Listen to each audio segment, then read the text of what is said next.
our playlists and reviews. Hey, what one do? Thank you. Today, as you can tell, we have a guest, my homie. This is literally my boy, dog. Yeah, introduce yourself, dude. Hey, what's up? My name is Sunny, aka Sungizo, aka Sunshine Su, aka Uncle Su, aka Biggers. We out here. I have a radio show on UCT Radio. Go right into it. Wednesdays, get ready. 8 to fucking 10 p.m. South African time, and I really love you to check it out. It's amazing, truly it is. We pretty much just like pick a topic and then chop it up, you know, and then like tie the hip hop into the topic. You know what I mean? So in the last few weeks, we've spoken about like Black Lives Matter, we've spoken about religion, we've spoken about women in hip hop, and you know, like everything, because rappers are just like us. They rap about all the shit that they're going through. Yeah. You know what I mean? So there's definitely a lot of rappers talking about like their religious preferences, their journeys with the Lord, why they fell off, why they still fuck with him, shit like that, bro. And I just really fuck with him. If you're a hip hop head, Sungano is like, I've never met anyone who has as much knowledge about hip hop, literally in my life. I swear down. So okay, relax. So if you wanna really like learn, Sungano, stop, please. If you want to learn more about just about anything, listen to this show, and there's links. You can follow him and put his things here, and you'll see whenever he tweets about it. Also, generally his tweets really slap, especially when it comes to hip hop. Other things we'll discuss. Is that Beyonce? Is that Beyonce? And those people. I don't think I'm then we'll start rocking. But like I feel like hopefully P lets me come through and just like break down. No. I don't want to call it anti-Beyonce. Not on me. But I want to just talk to you about my personal feelings about Beyonce and her art. Not on my channel. Today we're gonna chop up one of my favorite artists, and I'm pretty sure this is one of your favorite artists also. Me too. Amine. Yeah. Amine. I don't care. Yeah, the accent at the end of his name is really inconsequential. It's truly. Bro, and like every time you have to Google that nigga, like they always show like fucking anime. That's it's so like, true. That's it's like surely this nigga has enough clout now to like hold his own. I know it annoys him a lot. I remember at Daisies when he was introducing himself. He's like, not anime. It's Amine. Something like that. I'd be pissed too if people always butcher my name, so I guess it's fair. It's very fair. Yeah. On the 7th of this month, Amine dropped Limbo, new album. How did you feel about it? Surgical. Whatever. How did you feel about it? Yeah. Genuinely, like I'm a big Amine fan. You know, like ever since Good For You, like that's my shit for real. Yeah. And the thing with Amine's music for me as well is like I just always feel like he's my boy. Like more than anything else. Like I just really feel like when Amine makes music, it's like it's so happy, it's so welcoming, it's not pretentious to any extent. Definitely not. It's just like it feels like you're chilling with your mates, like on a good night, like freaking pre-drinks. Absolutely. Before you have like the greatest night of the semester, you know what I mean? Like it's just like, it's vibes. With Limbo, it's more existential, I guess. Like he's talking about like real stuff and it's growing up like, and shit. Exactly. It feels a lot more personal. Yeah, it feels a lot more personal. Very personal. And you know, I could definitely relate to, you know, like growing up, even like the Kobe tribute, where it's like, I think he said something about like how he feels like he's now an adult, man. He said something about like he feels like he has to do taxes now, and he has to buy a house, shit like that. Like he's 26, but his whole life he's felt like a kid, and then Kobe died, and then it's he lost in innocence. Yeah, like I just genuinely feel like, also like me on a very personal level, like I'm also at a point where like, you know, stuff around me is happening that I'm like, whoa, like you grown. Like when he talks about that stuff, it just really feels like, hey, like this is my boy, we're going through it together, and stuff like that. So it's definitely heavy for me. Generally, like the sound of the thing and the genre, do you feel like he like stuck to the usual Amine like poppy like rap kind of vibe? Yeah, like I feel like Amine's rap, like just off the bat, is very pop. It is very pop, yeah. Woodlawn is very TikTok, like you already know, came a long way from the Woodlawn pop. And you know, like I can really see fucking TikTok dances. For real, and there's the flute in the back. Exactly, like everything, like it's a cheat code. It's really a cheat code. I really like, eventually, because back then I was like a hip hop purist, if it's my bars, we're not listening. You know what I mean? Just like, oh, I hate Drake. I hate my days! Anyone on the charts. It's niggas like you. It's niggas like you. I don't fuck with that bro, shit. like, I promise you, even like the whole tracks that made the charts, I was like, nah. New York State of Mind, bro. Like, oh my days. The most annoying. That's the most annoying kind of hip hop hit. Bro, but like, but I grew up, you know what I mean? Levitated, everything is leveled up now. Yeah. And I genuinely appreciate the thing with rappers is like so many people pull up to the mic and they just write a 16 and then they're like, I can rap 16 bars, punchlines, bad musicality, sonics are off. Deadass. But apparently just because your bars, like that's the B in an and that is not it, and it's not. Not at all, bro, and I absolutely hate that. It's a song first before it's your 16. So it's like, yes, please kill us with the bars, but please make it like a easy to listen to thing. You know what I mean? Like make the Sonics fire. Yes, exactly. And then drop the 16. I was watching this interview, and he said in the interview how like he really wants this is after Limbo, and he was talking about like how like obviously in Limbo he's a lot more mature, and he feels like there's that the first song actually where he talks about the first line is something like something about his like death, like when he's dead this is what you must do at my funeral, and he wants like yellow doves, and he wants Coldplay to play Yellow in the back and all that shit. And he sort of talks about how like he wants, by the time he dies, like he's been thinking of like this at this point in his life, he feels like he's been thinking of like his legacy, and like he wants to like leave the world as one of the best rappers. He said he wants people to know that he can rap. Do you think he is like he has the potential to be known as like a rapper, like the way we say Kendrick, the way we say Cole or whatever? Would Amine's name be up there? I feel like the landscape is shifting. So like previously there wasn't space for rappers like Amine to be like, yo, I'm a rapper and I rap. And I rap. And he raps. He can rap. Shimmy. He fully raps. Shimmy. And Shimmy, shout out to Old Dirty Bastard because he definitely sampled like interpolated. Okay. Shimmy, what? Yeah. So shout out Old Dirty Bastard, man. R.I.P. Died in 04. But still, you know, Wu-Tang, everything, like. Shout out. Yeah. My reality. And he does this thing where he's saying, he's like getting all these chicks like AI, but he's getting all these chicks like AI, but like after that he's like Texas, and I fucking love that. I love it. The moment I heard it, I loved it. Yeah, there's like so much culture. It's so much culture, like so much, and that's also when you see like the lyricism and the playfulness. He's also just genuinely like a hilarious person. Yeah, I think he's so funny. Besides the fact that it's like funny and everything, like it's quality. Yeah. Like it's like he's joking around, but it's not playing. But when it comes to the visual, it's like Amine is not playing. He came out with Caroline, like he came out the thing swinging. 100%. You know what I mean? Like 100%. it wasn't jokes. Like Caroline is a good song, but I really think like the visuals definitely like elevated, to the top, made a trend because it's just like perfect. And that homie hasn't missed not once in a single video. Not once. I dare you to show me a dead Amine video. The visuals for this album, like the few songs. Yeah. What's the one with Young Thug? Compensating. I love Compensating. It gives me like Fresh Prince of Bel-Air vibes. There's like the whole like I'm pretty sure it's like 90s, 80s, it's like affluence and like playing tennis. And like he's like riding this like thing with the elliptical machine. The bicycle machine. What? I don't know what it's called, but it's like a bicycle, that thing. He's riding that thing. There's so much. He's in the bathtub with like the pink water. That video was amazing. It's a work of art. It really is amazing. When it comes to like the content itself, how do you feel? How does it make you feel? I feel like you can't really like separate the content from like the sonics, because I feel like if it's an emotional song, the sonics have to make you feel like it's an emotional song. And like I feel like it was like a genuine trip, because like there's the songs that are happy and stuff, you're definitely grooving. Yeah. And then like when it gets more serious, you're also there with him. For real. Just like starting to think, you know, like oh damn, like we grown. And there's some like really dark content in there, and it's not like he doesn't put it out in a like this is depressing now kind of thing. And I feel like it doesn't depress him either. But it's relatable. He's just like contemplative, you know, like in the whole thing, and it's very relatable. Yeah. Especially at his age and stuff. There's one song in there where he's singing about his child. Features. Also, like speaking about features, man, R.I.P. Grogs, bro. Injury Reserve, man. Like if you're unfamiliar with Injury Reserve, like they're so cool, like alternative rap, like OGs, bro. Yeah.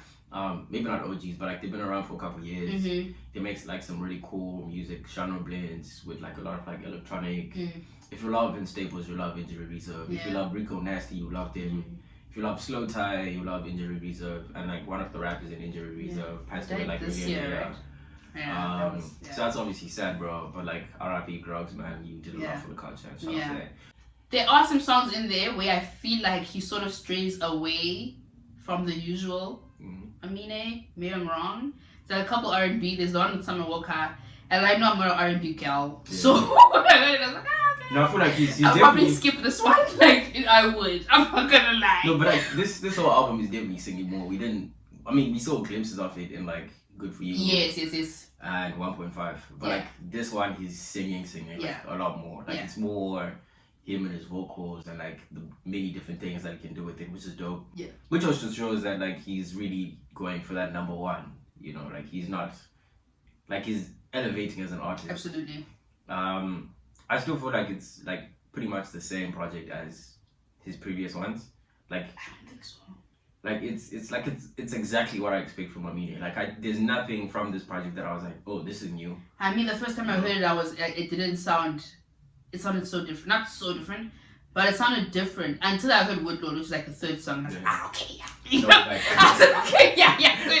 Like the first one, I was like, yo, but like there were some elements where I'm like in the first one, he says like one of the first lines is about like being black or whatever. And I'm like, this is straight up Amine. He's always like.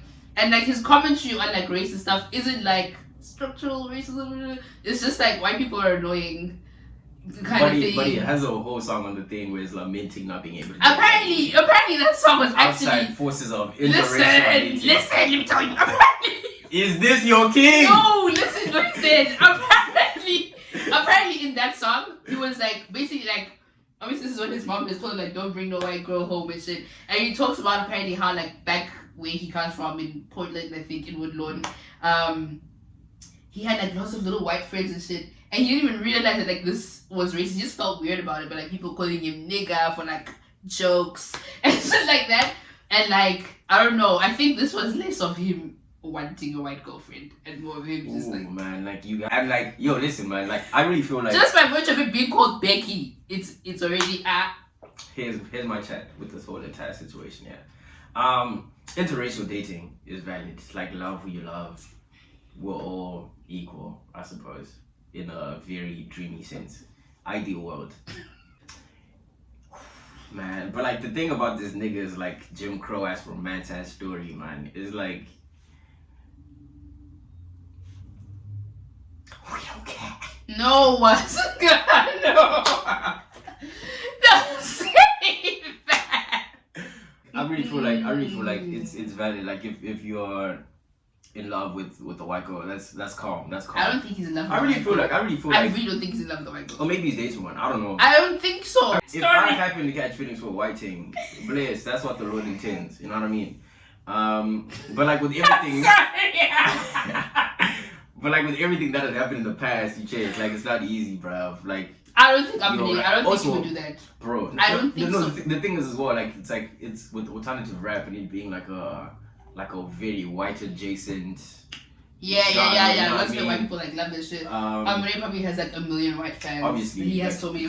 Obviously, black people love him, but like white people are obviously like also like big fans of Amine, Brockhampton. Of course. Slow Time. And his songs are very palatable songs. Like they slap. They've got the TikTok vibe. So yeah. So what I'm saying about that is like with the history of like white women being held as like status symbols. Yeah. And like, you know, the kids were like, black girls didn't like me when I was younger because I loved to skateboard. It's like, fuck you. And yo, listen, man, like if you have a white thing, like shout out. Happy just make sure she's not calling you a nigga or like all that other like microaggressive stuff. Still, bro. Like I just really feel like he didn't read the room with Becky, especially with all these white people. Yeah. I mean, with all these black people being killed, and then you make that's a fake ballad for you not being able to date white women because the world looks at you funny when you do that shit. I'm cool. I'm cool. I hear you, dude. I hear you. You're right. You've made points. Okay, let's talk features. Young Thug. Young Thug is a god. Young Thug is a god. Yo. Young Thug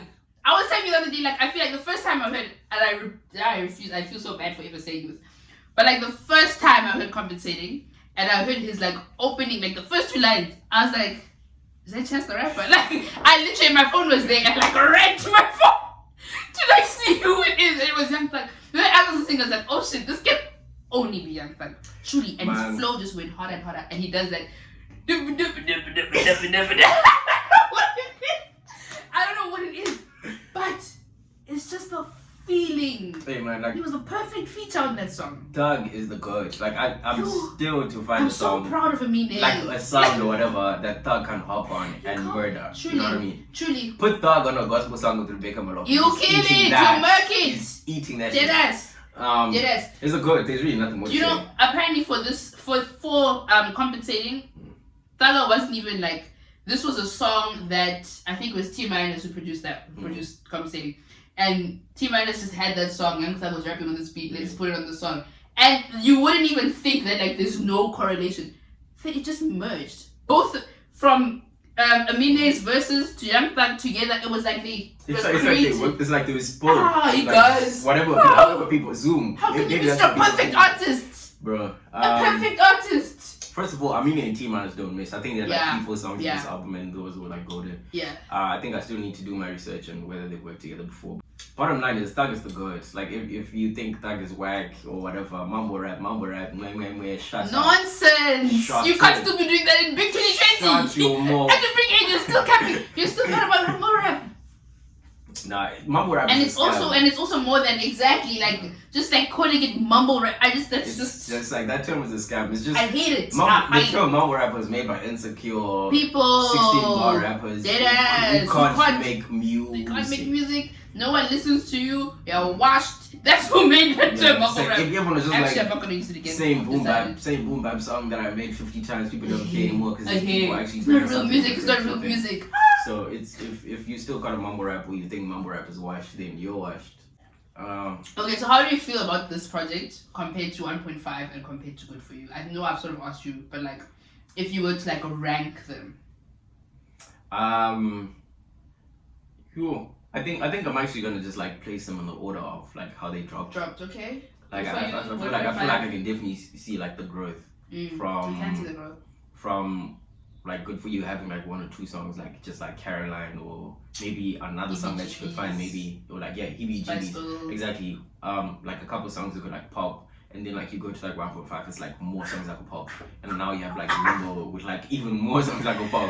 I feel like 1.5 has more songs that can pop. Because I feel like 1.5 is definitely like it was definitely built for like partying, more happiness. 1.5 so I feel like even like streams wise, I think even on Limbo, I feel like Woodlawn is gonna get the most streams and everything. Definitely. Limbo, I mean Woodlawn, Riri, compensating. Like those 3 are definitely gonna get like the most streams. But I still feel like this is not the album that makes him a superstar.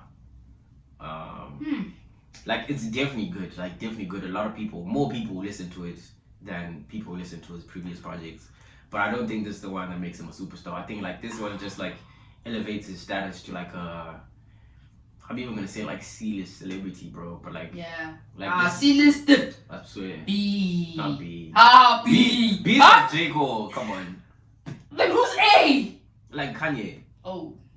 Okay, fair. Okay, not fair. That's what you had to say. I feel like Amine is not at the point where his celebrity can like drive up sales or whatever. But I feel like if there was an album that would have given him that, it was gonna be 1.5. Yeah, if you drop like 1.5 after already. Numbers wise. I feel like if 1.5 dropped after this current project, it could have been the one. The superstar album, I agree. Yeah, like it would have had like even more. When I think of 1.5, I remember when it dropped, it dropped in a beautiful time. That was my campus playlist. Like every day on campus, on the jammy, I was putting 1.5 every song. And then fucking Daisies, Rocking the Daisies announced. Rocking the Daisies cancelled.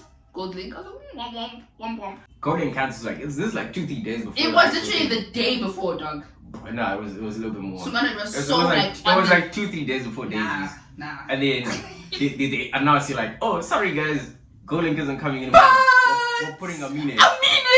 And the internet is going like, oh my god, this is so shit. Imagine! And I'm like, you guys, you're very foolish. I mean, it doesn't have bangers. I mean, and I was like, bangers. bro, like the internet was actually like so disrespectful that day. Like I'll even pull up tweets. I remember when I was like shouting at people. I was like, are you guys serious? I wasn't shouting. I was just going. I said, these guys, you're very foolish. You're very foolish. The day they said that Amine was coming, I bought my ticket like in the next 5 minutes. Right. I was like, I'm going. I sent my ticket to the group channel. I was like, guys, like if you're not gonna go, like I'm gonna go one man. I'm gonna have to make friends. It was him. Then it was Muramasa right after, and it was Magic Jordan. Like it was amazing. Like everyone, just like it was amazing. And to listen to 1.5.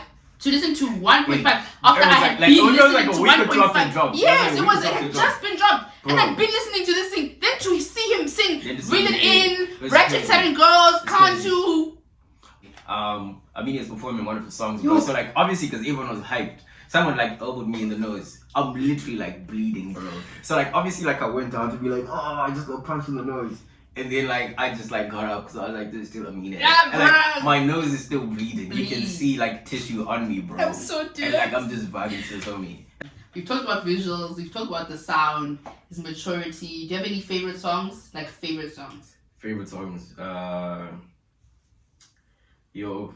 My favorite songs on Amine albums are always the ones where it's Charlie Wilson. On Good For You, it was Money. Yes.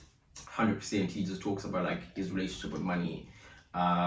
Capitalist would definitely hate that song because his homie's like, bruh, I wouldn't do much for money, and you know that's very anti-capitalist. Yeah. Socialist, wild one. Let's go. Roots is a perfect song.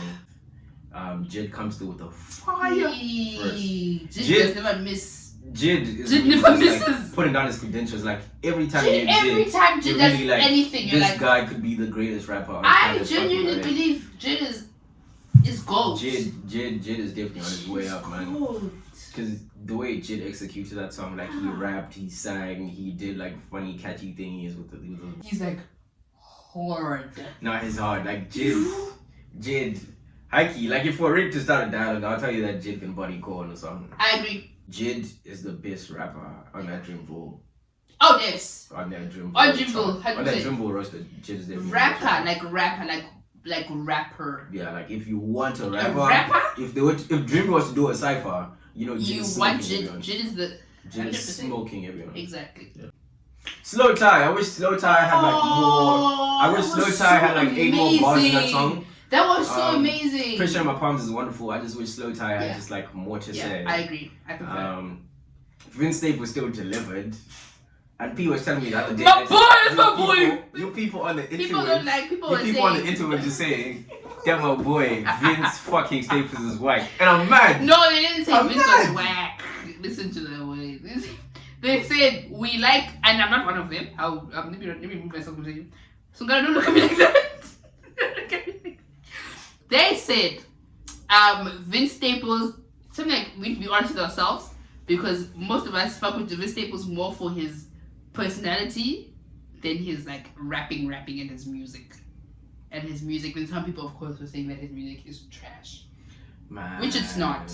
I know it's like very unusual, especially with like the wave of box like hip hop to have a hood rapper on Hun's beats. You know what I mean? Like everyone's just like, what is this guy doing? But I really feel like we need that. Cool. You know what I mean? Like, man. We need different sonics. Like hip hop isn't just this monolith freaking 808. And that's the thing. That's one thing that I hate a lot about like hip hop like culture. Just the trap beats, bro. Like there's like it's a so lane much for more. everyone. It's like so every genre of music can be sampled, and someone can come through and spit a heavy 16. And that's just where I want like the music to go. To like, if it's quality, regardless of the sonics. Of course, it might not be your taste. You know what I mean? Like people are like, oh, I don't really like rock music. I feel like that is where the music's going. I just think people are weird about it. Like I think people are weird about receiving things that they're not used to. Like it's only just now that we're seeing people like fuck with Tyler the Creator. And I think Tyler's an artist who's played around with like he's never played around with lots of like distorted sounds, rock music. That's like the godfather of alternative rap. Definitely.